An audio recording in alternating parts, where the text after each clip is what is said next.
Hello and welcome to architecturefilms.com. I'm Bradley Wheeler. Today we're in Tucson, Arizona. We're talking to architect developer Rob Paulus, AIA. We'll be talking to Rob about three of his most recent significant projects. The Barrio Metalico directly behind me. Directly beyond that across the street are the Ice House Lofts. And about 10 minutes east of here, Indigo Modern Lofts. All right, architect Rob Paulus, AIA, thank you for meeting with us. Great to be here, Brad. Rob, we're standing in front of Barrio Metalico. North of that, not far, across the street are the Ice House Lofts. You're an architect slash developer. These two were your first projects. Can you tell us a little bit about them? Yeah, I mean, it was a really neat chance to work with some friends and past clients, and we formed a team and kind of jumped at it. It was a kind of forgotten part of town. It was in this industrial area. The Ice House Lofts building was from 1923, so it kind of had outserved its function as an industrial building, and we thought, well, what a great opportunity to actually put some life back into this neighborhood, but with a new use of residential. So it was really a fun experience for everyone. From what I gather, you acquired the Ice House.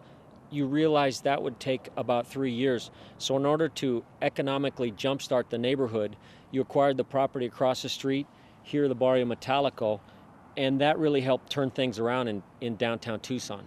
Absolutely. We knew that with the long gestation period of the Ice House that it would take, like you said, 3 years to get things rolling. So we purchased these properties and knew that it would create a critical mass of development. And also we wanted to have to be honest, we wanted to have some fun with the neighborhood. It was primarily industrial, and it had its own kind of lack of rules. So we were able to do something that was completely out of the ordinary for a residential type housing.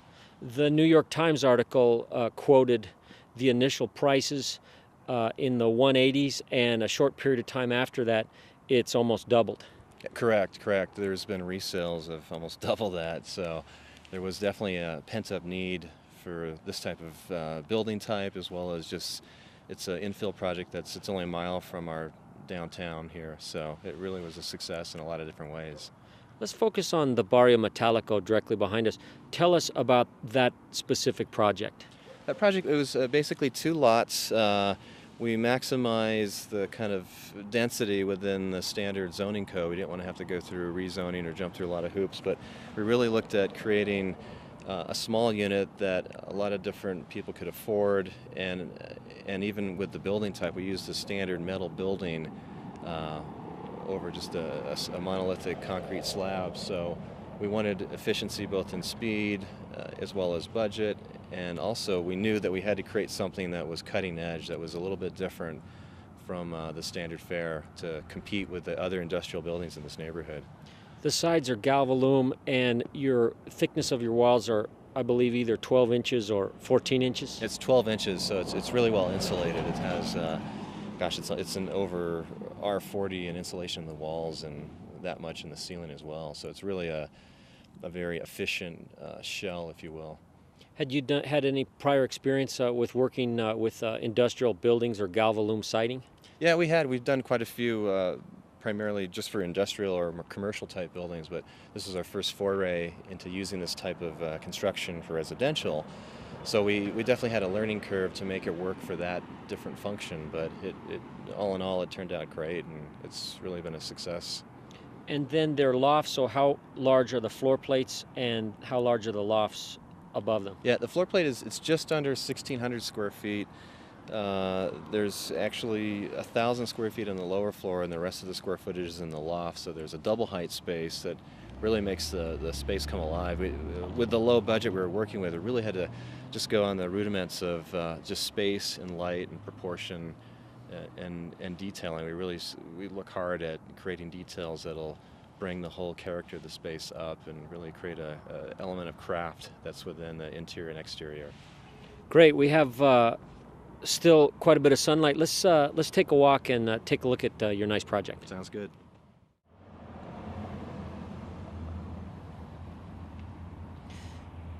Rob, we're standing in front of one of the very thick adobe walls. Were there any historical requirements that the city had you follow?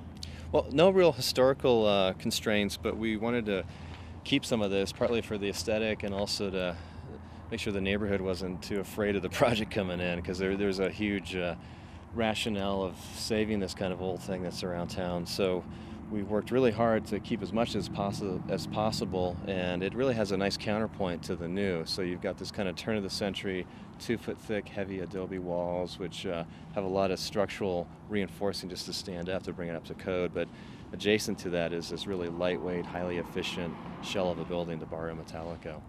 Hey, let's take a walk and let's go about 100 yards north and let's take a look at the Ice House Lofts. Sure enough. Sounds good.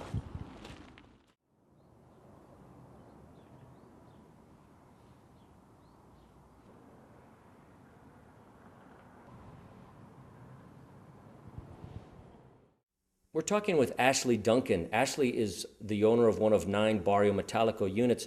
Ashley, thank you for meeting with us.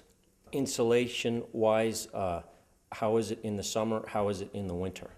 Actually, it's lovely. The home I owned previous to this was a 1930s bungalow with absolutely no insulation, windows, of course, just single pane and so forth like that. And so just even the difference of say, utility bills and things like that, it's been quite refreshing. It's lovely in the winter and in the summer, despite our horrid weather and the high temperatures, it's very nice. Tell me a little bit about your unit. Take us through it. Well, it's pretty much just an open living space downstairs, and I think that's one of the nice things about this place. I think it's perfect for entertaining and just a real livable space. So you've got the kitchen downstairs with the living room, 1 bathroom and a bedroom downstairs, and then upstairs pretty much just the grand master bedroom, so to speak. Beautiful light in the place, wide open, large closets. Just far different again than the smaller house that I was in, where closets fit like 3 coats or something like that. So it's just, you know, designed for the modern day liver, so to speak, in regards to their needs for everything from storage to living spaces. Very good. Can we take a look upstairs? Certainly. Ashley, we're upstairs in your lovely unit.